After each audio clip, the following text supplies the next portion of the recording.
You're watching Hyper. The answer to our trivia question is skateboarding, surfing and snowboarding. Depending on which foot you put first on your board, you're either natural or a goofy. And while we're talking boarding, coming up, we road test the latest boarding hardware, check out the fastest and freakiest action games of 2000, and take to the streets to get the lowdown on arcade gaming. Plus, we unleash some intense eye candy with Final Fantasy VIII. But first, what's the deal with Echo, Cam? You know, the life of a dolphin would be pretty sweet. While we lowly humans are going to school, doing chores around the house, and being told to eat our vegetables, dolphins are living large, catching fish, busting tricks, and hanging out with friends all day long. If you're yearning for that dolphin lifestyle, then Echo, Defender of the Future on Dreamcast, is just the game for you. As Echo, you can do everything a real-life dolphin can. Echo's adventure will take you far and wide, from pristine blue waters and ancient ruins, all the way to surreal water tunnels suspended miles above the ground. Fortunately, Echo has the moves to take on any situation. You can do loop-de-loops, 180-degree turns, and tail walks. You can use sonar to talk to and manipulate other creatures. You have a speed boost that can be used to headbutt sharks, leap high out of the water, and even catch fish to eat. Better yet, the further in you get, the more skills you learn. Echo's underwater world feels truly alive. As you can see, the environments are nothing short of stunning and perfectly capture the sights and sounds of sea living. The game is relatively free-form, so be prepared for a lot of backtracking and searching for clues. Working out what to do next can often feel next to impossible, and this isn't helped by the confusing camera mechanics. The tasks Echo must complete are many and varied, and can be anything from rescuing a baby whale, to fighting an absolutely massive shark, to morphing into a fish to pass through a gate. Echo certainly isn't for everyone, but I couldn't help falling under its spell.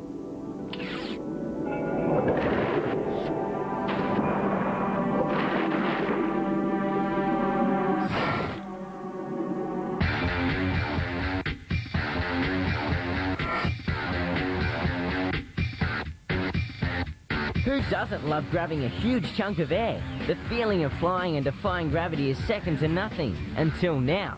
What if you've stacked it too many times and don't feel like going out? Or it's raining, or maybe you don't live close to the snow or the ocean? Never fear, Freestyler is here. Fresh out of Montreal comes the coolest peripheral we've ever seen. Compatible with all PlayStation and PlayStation 2 consoles, the Freestyler invites you to jump on board to experience skating, surfing and snowboarding games like never before. The Freestyler board is the ultimate in realistic gaming. It can be used with all sorts of boarding games, snowboarding, skateboarding, surfing. It's equipped with a tilt sensor designed to simulate left to right motion, and it's also been coated with a special non-slip surface allowing gamers to carve turns with accuracy and control. On the board surface itself, there are also two buttons which can be used for acceleration or braking to allow greater gaming flexibility. And how did the road test go? Takes a bit of getting used to, but once you get used to using the hand controller and the deck together, you can get some really, really good moves out of the snowboarding games. Highly recommended.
Been arcading lately? Well, just in case you've forgotten what it's like outside your lounge room, Hyper went time zoning to check out the serious business of having fun. I'm the marketing manager for Time Zone.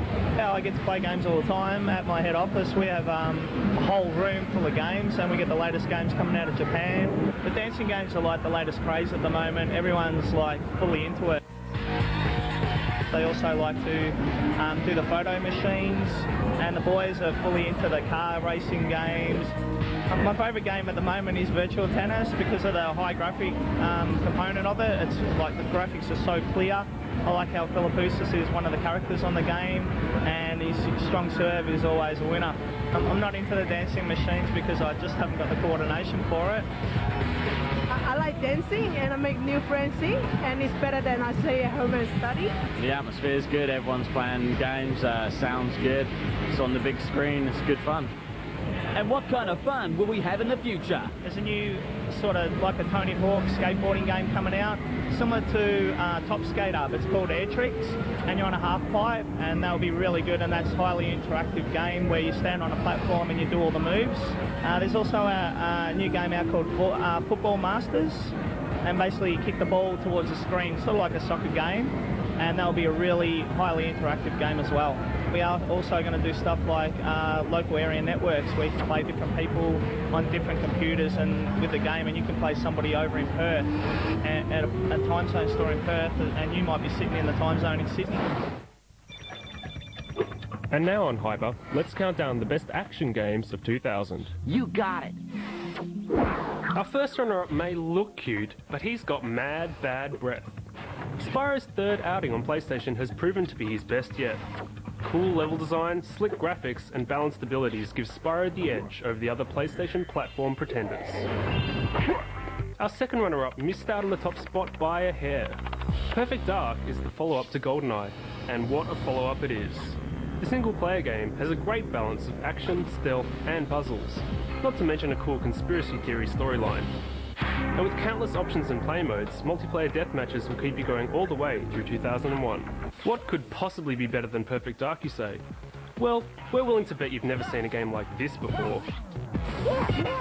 This is Sega's Jet Set Radio, a game where a picture says 1,000 words. In what has to be one of the weirdest concepts since Parappa the Rapper, you become a member of the GGs, a gang of kids living in Tokyoto who cruise around on jet-powered rollerblades, popping tricks, spray painting, and outsmarting the local cops. In each mission, your goal is to tag all the areas marked with floating red arrows before the time limit's up. Making life difficult are rival gangs like the Noise Tanks, as well as the police force headed by Captain Onishima. Once you've got the cops ticked off, they won't be chasing you on foot. They'll be sending in tanks, helicopters, and SWAT teams. This is headquarters from all units. A SWAT team is on its way. Tear gas will be deployed. All officers on site, leave now. There's more to Jet Set Radio than just graffiti cops and robbers. Stunts and tricks are also integral to the game, for reaching tricky tag points as well as outclassing rival gang members when they challenge you. Jet Set Radio's allure can't be overstated.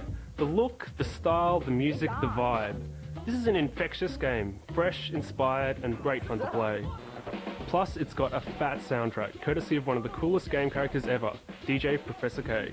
Jet Set Radio!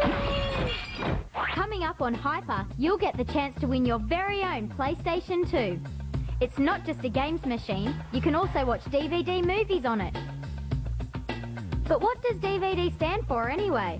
Is it direct video data, digital video disc, or digital versatile disc? Find out on Level 4. Hyper, jam-packed full of gaming goodness.